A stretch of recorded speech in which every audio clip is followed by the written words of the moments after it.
What's good? It's your boy, Mixtape Moth, and today I'm going to do a review of the Westside Gunn album, Flygod. Let's get to it. Before I begin this review, I want to give a rest in peace shout out to MF Doom, a true pioneer and legendary figure in hip hop's underground. He meant a lot to fans and to the culture as a whole, and he will be greatly missed. R.I.P. Doom. Alright, so this Westside Gunn album, Flygod, was recorded all the way back in 2016, before Shady Records, before the Rock Nation brunches, and all the industry cosigns. There was Westside Gunn's debut, Flygod. Even though it's considered his debut, it was not the first time that hardcore fans heard of Westside Gunn's music, as he already released, I believe, several Hitler Wears Hermes tapes. And if you were really up on Westside Gunn early on, you might have even heard his Flyest in Charge project from back in 2005. The Flygod album is now available on all streaming services and iTunes, which is huge, considering that it was pulled from those services for years. So if you weren't fortunate to have copped a physical version when it dropped, you were out of luck. But I do believe that it was always available to listen to on YouTube. However, I want to be completely transparent here.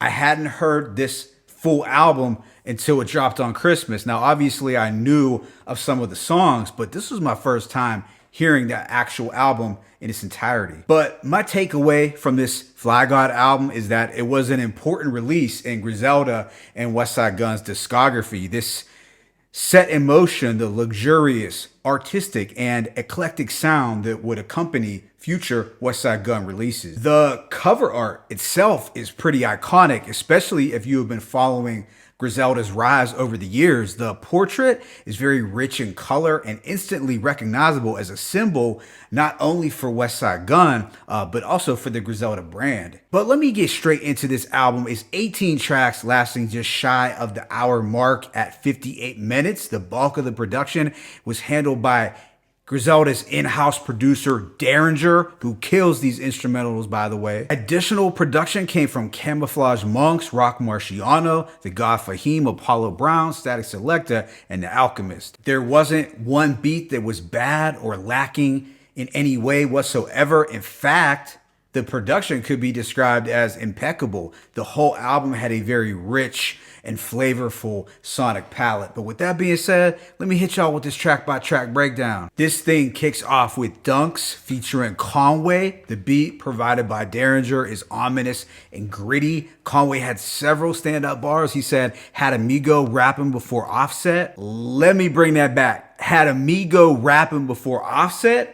Now, if you didn't catch the wordplay, he's recalling having Mexican partners wrapping up that work, but he's also playing off the Migos group name, and the solo member Offset is super ill. Conway also says, rockin' furs for the winter. I might put Fox on like 96 Jigga. Now, all the real 90s hip hop heads should be able to cipher what he's saying here. I thought this was a very dope and hard hitting opening song. Track 2, Gustavo, has a slower tempo instrumental. It's a lavish, piano-driven boom bap beat. This features Keisha Plum performing her spoken word at the end of the track.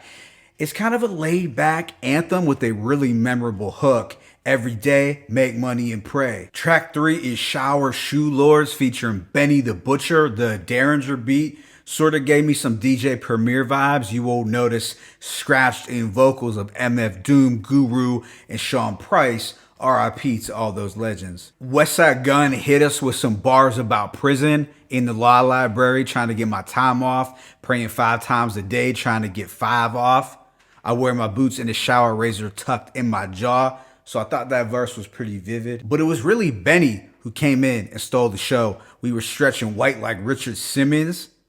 I've been live since 95 and fell asleep with 50 grand in a locked compartment. That night, I had a dream like Dr. Martin. Right after is Vivian at the Art Basel featuring Your Old Droog. The vintage piano melody fits really well with the title of the track. Your Old Droog has some clever lines that stood out to me. A lot of these rappers are disguised ball players and actors picking roles, and bunch of extra P understudies. They want to be large.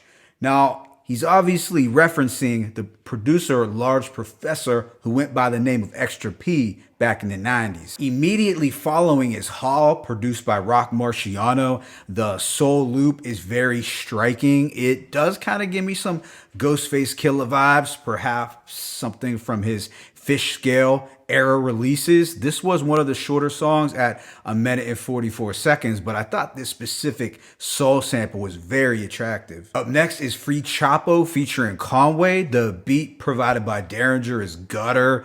The guitar chord is spooky, and the drums feel like someone is gearing up for war. Looking back on it, I feel similar chords were used for the Scotty's track from the Griselda album. We get a nice back and forth trading of verses between Westside Gunn and Conway. Conway states, "I'm Radio Raheem" without the boombox. Track 7 is Over Gold featuring Mayhem Loren. The icy bell production from Derringer is sure to give you an authentic 90s flavor, possibly DITC, but this whole vibe had me envisioning a hustler's gold pendant getting snatched by some stick-up kids on a snowy Buffalo corner. While Mayhem spit a hard verse, it was Westside Gunn who had the most memorable lines to me. "Lord forgive me for putting two up in his chimney. His shit flew like a frisbee," and "Tongue hanging out, shooting the 30, thought I was Michael."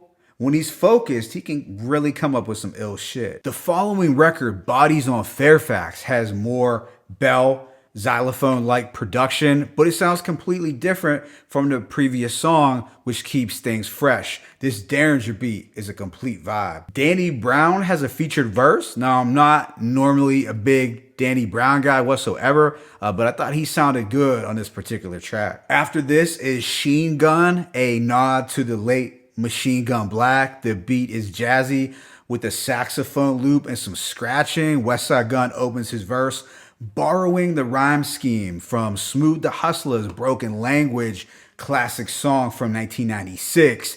The Pack Whipper, the Gold Plastic Rap Sipper, the Mac Gripper, the 2 for 5 Crack Pitcher. If y'all ain't up on Smooth the Hustler and Trigger the Gambler's Broken Language track from 1996, do yourselves a favor and go peep that. Track 10 is King City featuring Mac Homie. We are getting a vintage 90s style instrumental from the God Fahim, complete with dreamy bells and some scratching. DJ Qbert scratches in some notable Prodigy vocals. Fuck rap, I'm trying to make cream and that's that. This record is really an underground gem. Up next is Omar's Coming featuring Conway and Rock Marciano. Now this is one of the most talked about songs from the album, and it's probably one of the more popular older songs in the Griselda discography. The title and theme to the track is based off of Omar's character from HBO's The Wire, one of the greatest shows of all time.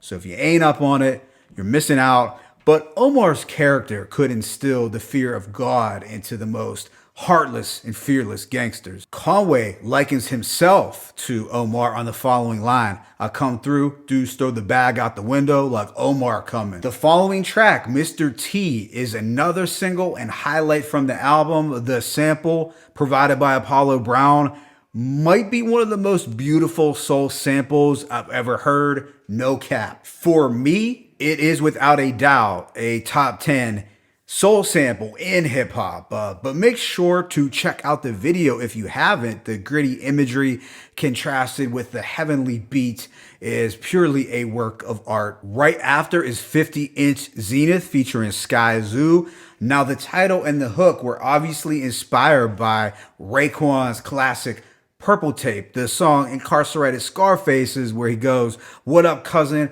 I seen it like a 27-inch Zenith, believe it." The plush boom bap beat was produced by Static Selecta. It's a textured instrumental with a harp. Gotta love harps in hip hop. But this was a really dope record with a fire verse from Skyzoo and gorgeous production from Static. Following this is the Sly Green skit. So I'm sure most of you know, but if you didn't, you heard Benny's song Sly Green from Burden of Proof. So you know who he's talking about. Sly Green is a Buffalo, New York drug kingpin doing life. Track 15 is 55 and a half. The lo-fi and muddied production from Derringer gives off a cloudy and rainy day kind of feel. It's easily the rawest song on the tape. In terms of the production, I really like the gloomy and grimy aesthetic that it captures. A standout line from Gunn is having visions of Sean Price. Track 16 is All Bright Knox featuring Chase. The Derringer instrumental is cinematic, yet a little bleak. I thought Chase had a strong verse, but the most noticeable line came from Westside Gunn when he said, "I dye my cocaine black." This also had scratched in vocals from Rick Ross's Hustling, which was a nice addition. The second to last track is Dudley Boys featuring Action Bronson. This contains a fantastic instrumental from The Alchemist. It has a glorious symphonic sound. Action shines bright with his signature charisma, but I gotta say, this beat from Uncle Al was some marvelous shit. The project closes with the outro featuring bro A.A. Rashid. He's like the Papa Wu to Griselda. He's offering up some insightful yet entertaining commentary on the rap game. And I feel this outro was important because he's pretty much summarizing the art theme which was present throughout the album. Overall, I give this album Flygod a rating of 4.5 mics. Now, perhaps it will go up. I don't know. However, what I do know is this thing should not get less than a 4.5. Prior to hearing this album, I always considered the best Westside Gunn album to be Supreme Blind Tell, which I gave a rating of 4.5 to. Now, perhaps Flygod is better. I can't say yet. I guess only with time and repeated listens will I be able to tell. When creating Flygod, Westside Gunn had a goal for it to sound like a work of art,